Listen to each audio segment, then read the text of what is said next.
મોરબીના પંચાસર રોડ વિસ્તારમાં ડિમોલિશન મુદ્દે સ્થાનિકોમાં ભારે વિરોધ જોવા મળ્યો છે। પંચાસર રોડ પર રહેતા 250 થી વધુ લોકોને ડિમોલિશનની અંતિમ નોટિસ આપવામાં આવતા લોકોમાં નારાજગી ફાટી નીકળી છે।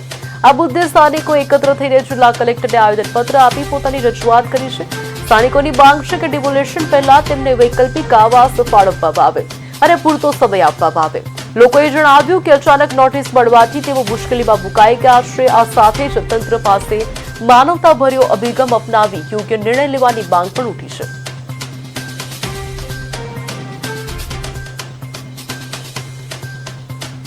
આમાં મોરબીના વિકાસનો કોઈને વિરોધ નથી।